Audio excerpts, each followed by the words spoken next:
Welcome back, everyone, on another episode of the Unquestioned podcast with Louis de Bade and Willem and Louis. And you know, guys, I would say, Luigi, where are you? But man, what are you wearing? I have never seen you in such a good kit. What are you wearing? Oh, yeah, that's true. Only my dear friends know that I'm a basketball player, not a soccer player. So this is unusual, but that's because we are, I mean Spotify, the official sponsor of FC Barcelona.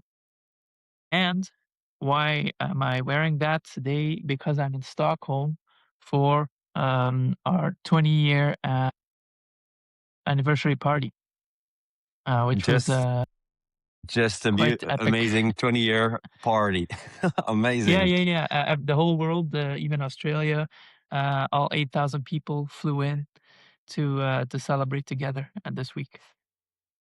That's insane. And tell us a little bit more. So it's for the listeners who don't know, probably you guys, if you have a Spotify subscription or the Spotify app, you probably saw it. Multiple things. One thing is there was a big, let's say, national or international hysteria about the icon of the Spotify app that people didn't find it back on their phone, and they said like, "What are they doing?" But mainly it was to celebrate the 20-year anniversary. Yep. Maybe Don't worry, people. first It's coming back. It should be back by now. Even Simple's changed their logo, by the way. yeah, even our friend Sim, who changed their logo to hop on the trend like many other companies. But for you, Luigi, so 20-year anniversary, like, and you've been now for how many years? For 4 years 4 years. at the company? 4 Yep. years. What was the initial like the celebration? What was some of the highlights that you've seen? Tell us. So the highlights, the founder is Daniel Ek, who you can see also in the Netflix show, the founder called The Founder. He The playlist. the playlist. He's no longer the CEO. He was CEO for I think 18 years or so, and Hmm. now it's we have co-CEOs, Alex and Gustav, who've been with the company for a long time, and there's Martin as well, another founder who's usually not on stage, but they were both in attendance, so it was really cool to see them. And the story of Spotify is two things. One you would not expect. So one is technology, and Hmm. we'll talk more about that. But another one is culture. And Hmm. just like we saw with the icon, the reaction we created, we keep seeing that like culture is not only on Spotify, but we're also helping shape it. Also with the Barcelona jerseys, and yeah, people are like emerging artists as well are using the platform to gain more reach. And so yeah, we're all at the fancy parties in LA as well.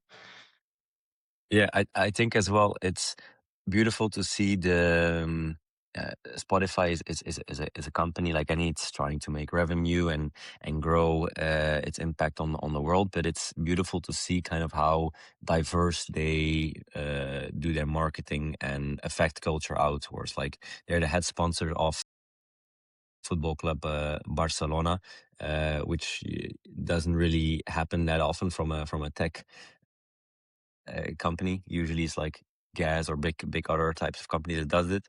Exactly. But as well sponsoring artists, sponsoring parties and other stuff. These are like unique approaches as part of their industry. And we have to, because That we're is. global. It's almost it's not even a side effect. It has to be part of it, because we are the largest paid subscription service in the world.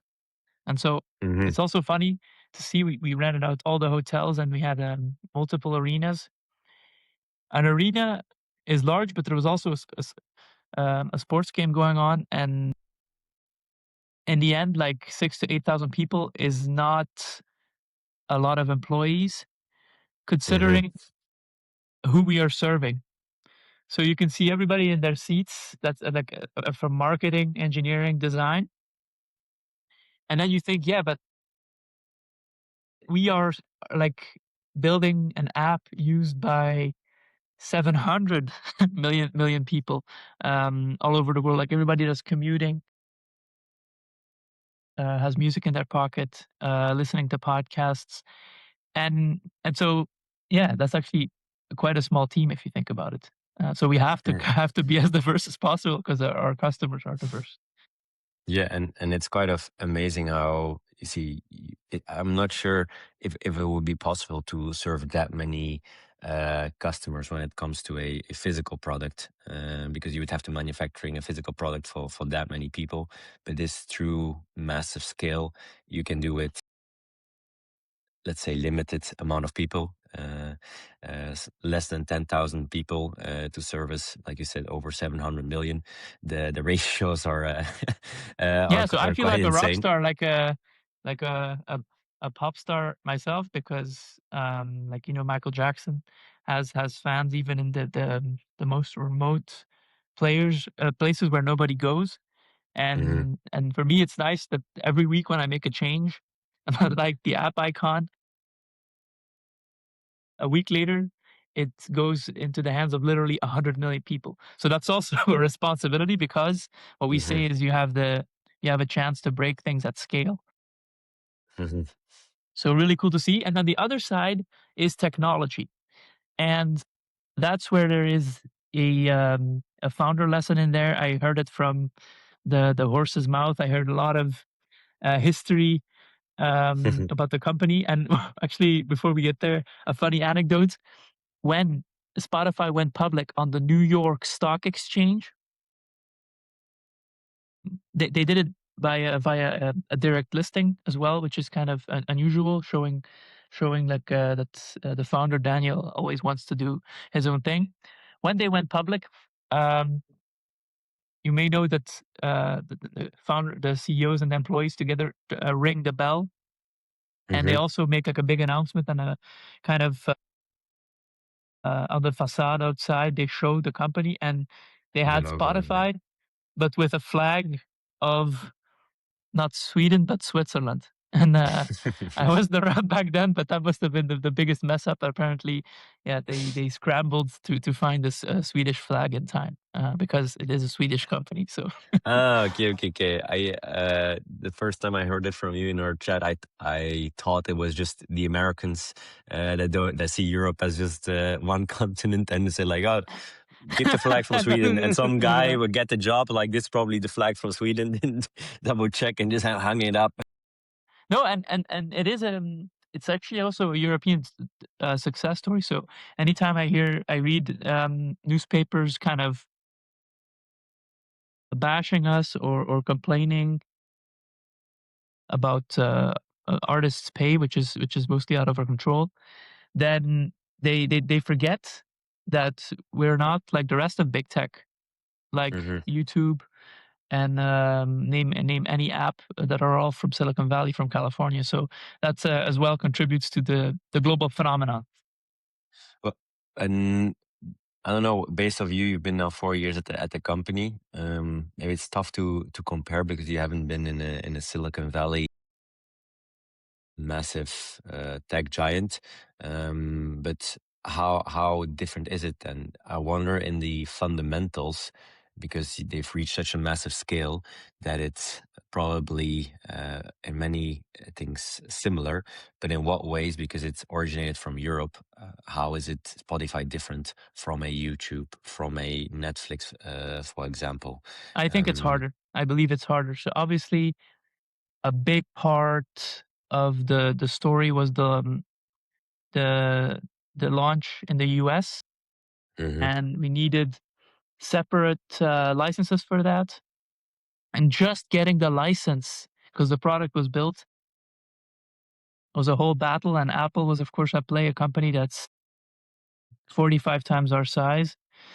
And of course, we have employees like from Google and from America, and we have a large office now there. But I think to break through, I think Martin, the co-founder, has said that one of the reasons that that Spotify succeeded is because they were at the right place at the right time. Because if you remember, piracy was strong and was also originating from Sweden, and so the fact that it was a small country, they had to fight, but they were, because of their stubbornness and the smaller market and the importance of not regulation, but the whole contractual Hmm. just complexity that comes with Hmm. labels and licenses.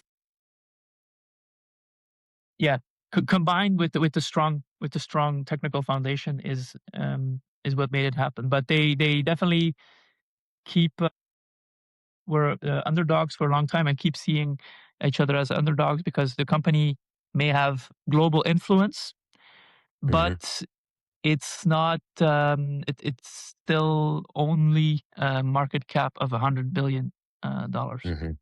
Yeah, and it's funny that you said the right place, right time, because when we talk or when we often hear other tech founders speak, they say right place is Silicon Valley. That's the only right place. But in this unique music industry, like you said, the extreme piracy that was going on, it was the right place was hit this time Europe. So it could be as well that there's maybe some other industries and stuff where Europe would be the right place. Yeah, The sad we thing should be is, proud. it's we should be proud, but the sad thing is that it's for many startups and companies, it have been America the right place. The question is, if Spotify would have been started in America, would it be, let's say, how would it been different? Would it have been a lot bigger? Would have been never even into a reality? That is I think a fun question. Or a, Yeah, I, I, I. The only thing I can see from the people that were originally there is that it's a classic startup struggle story, and there was a lot of pain. So Mm, yeah, this is as big a success story as you can get in this vertical, and mhm, yeah, they kind of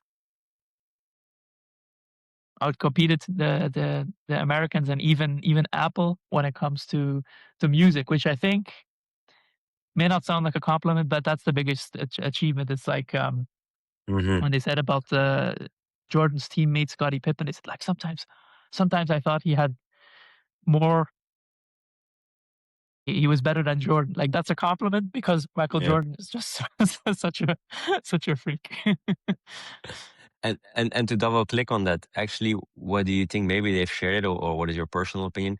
Did Spotify win from Apple Music and other subscription, but let's focus maybe on Apple, basically because they were not ecosystem bond, or was it because the first mover advantage and the new business model where initially the streaming of you pay one subscription and you don't pay for music, because initially we all, or maybe some people know, they have iTunes on their laptop, and then you bought had to buy for music, but a lot of people sometimes used iTunes by downloading music and put it on there.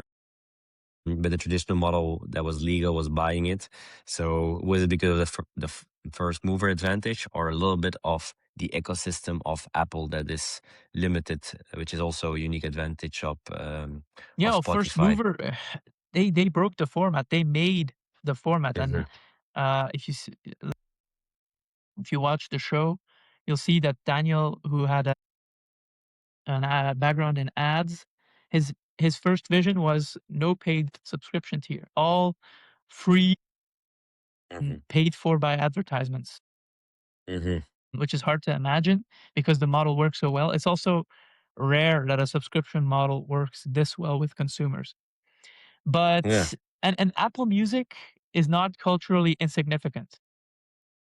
The Beats brand alone carries with it a lot of brand power.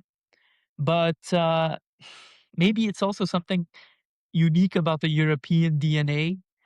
Um, the taste and feeling like I don't want to be baked into the operating system. Like this thing Hmm. came with my phone. No, I want the signature green Independent. logo, dark mode all the time. Good recommendations, personal AI DJ, stuff like that. Well, that's amazing. And actually, one maybe last thing, because probably it's the 20-year celebration. Like you said, it's a big party, some beautiful nostalgic stories and advice to the team.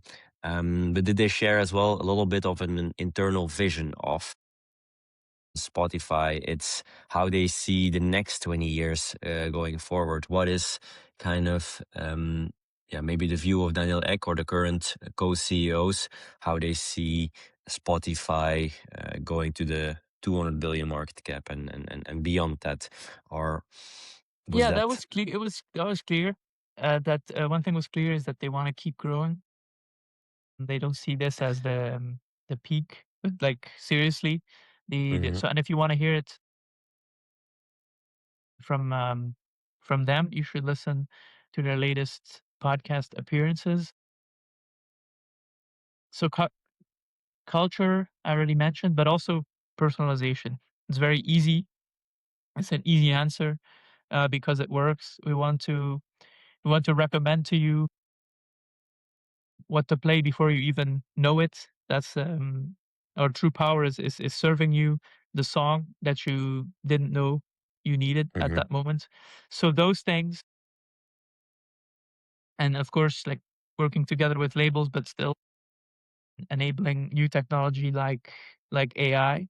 And then Hmm. there's podcasts also getting more and more personal. And to end maybe also on the recipe of what work Hmm. for people that are not sure what to build or want to do something with technology. The founder, the new co-CEO said that for him, what clicked was just using the product. And it's hard to imagine, but the fact that Spotify worked so well and instantly played your song right after you searched it, that was magic Hmm. at the time.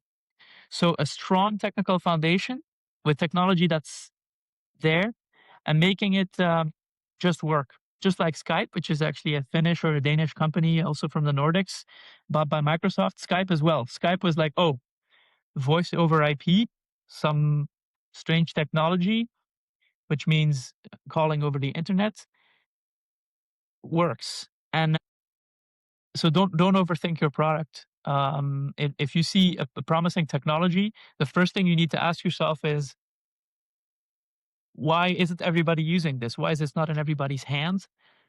And the problem is, if you are good at programming, if you're good with technology, it's both a blessing but also a curse. A curse because you think, oh, but everybody else can do this. You're too Yeah. close to the implementation, and you forget that most people will probably just put in their headphones and press play, and the next day Hmm.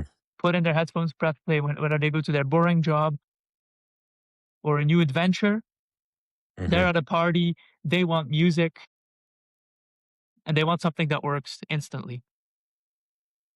Yeah, and to double click a little bit on like it's a beauty and a curse is as well.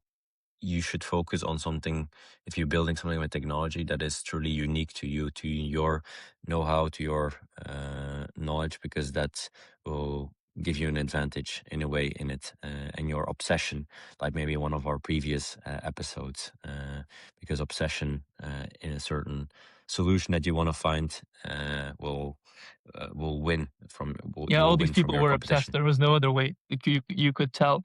Why would you stare at all these people in suits that the label people that don't want you to live, fighting for a temporary license to prove Hmm. your product while you're burning money and where you're getting threats, threats from all sides.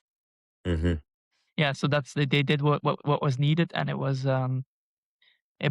yeah, because I would say also because of a Swedish stubbornness. So I really applaud this European consumer success story that went global and is shaping culture. Yeah, well, that's amazing to hear. And I would say enjoy your last days in Sweden. Don't party too hard. Don't drink too much for Travis Scott. But you only live once, so go crazy. Well, guys, hopefully you loved this episode, and we would love to get you back on another episode of the Unquestioned podcast. So see you soon, guys. Bye bye. Ciao. See.